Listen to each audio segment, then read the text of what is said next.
তো বিমানবন্দর আসতে আমাদের প্রায় 1 ঘন্টা সময় লাগলো। তো আমরা 3 নম্বর টার্মিনালে চলে আসলাম, এখন ভিতরে ঢুকবো। ইমিগ্রেশন শেষ করে এখন গেটে যাচ্ছি, 4 নম্বর গেটে।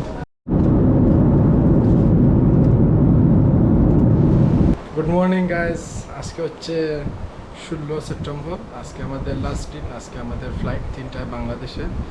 আর গতকালকে আমরা আগ্রা এবং আগ্রার তাজমহল এবং যে ফোর্ট আছে আগ্রা ফোর্ট, ওইটা ঘুরছিলাম। তো মোবাইলে আমার ক্যামেরাতে চার্জ ছিল না, যার কারণে ভিডিও করতে পারি নাই। মোবাইল দিয়ে করছি, ওইটা দিয়ে চেষ্টা করবো আপনাদেরকে দেখাবো কীভাবে কম খরচে আপনারা দিল্লি থেকে আগ্রা ঘুরে আবার চলে আসবেন। তো আমরা সকাল 8টায় বের হয়েছিলাম এবং আস্তে আস্তে রাত প্রায় 9টা বেজে গেছিলো। আর আজকে আমাদের লাস্ট ডে, আমাদের 3টার ফ্লাইট। তো এই ছিল আমাদের রুম দিল্লিতে। এটা পার ডে 1000 রুপি নিয়েছিল। ওয়াইফাই এবং এসি ছিল। ওয়াইফাই কানেকশন অনেক সমস্যা ছিল, তাই আমি আপনাদেরকে রিকমেন্ড করব না এই হোটেলে আসার জন্য। এবং এসিও মাঝে মাঝে অফ করে দেয়। তো আমি হোটেলের নামটা নিচে গিয়ে জানাচ্ছি আপনাদেরকে। তো হচ্ছে হোটেল 2020। এখানে ভুলেও আসবেন না, খারাপ, খুবই বাজে, খুবই বাজে অবস্থা ওই হোটেলে। মানে সব কিছু ঠিক আছে, বাট ওয়াইফাই আর এসি ভালো না। তো বিমানবন্দর আসতে আমাদের প্রায় 1 ঘন্টা সময় লাগলো, অনেক জ্যাম আছে। আর এখন 3rd টার্মিনাল বাস নিয়ে যাবে ফ্রিতে এখান থেকে। আর বৃষ্টিও পড়তেছে। আর উবার ভাড়া নিচে আপনার 240 রুপি। আচ্ছা, উবার কেমনে করলে একটু যদি।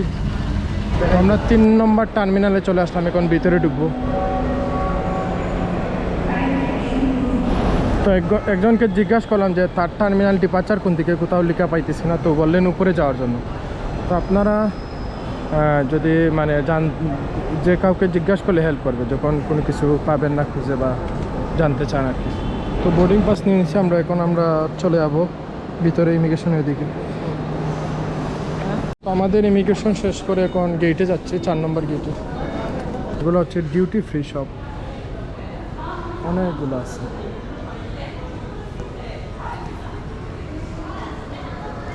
তো ফ্লাইটে ওঠার জন্য ডাকতেছে, যাই আমরা।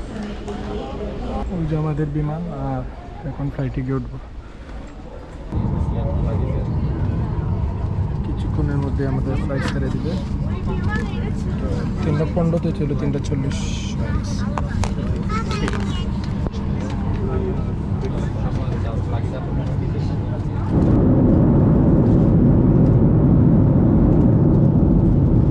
তো প্রায় 40-45 মিনিট পর আমাদের খাবার দিচ্ছে বাংলাদেশ বিমান।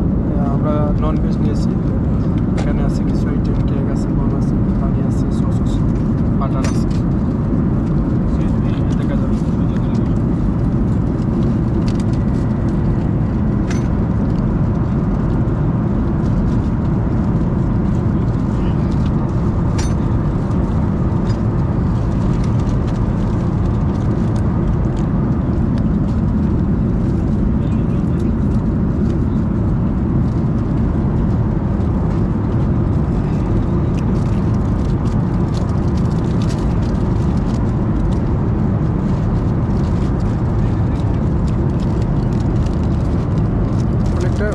কিমার মতো ভালোই লাগছে টেস্ট।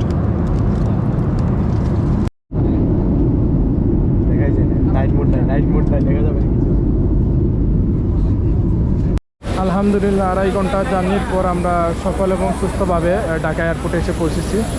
আল্লাহর কাছে শুকরিয়া, আলহামদুলিল্লাহ।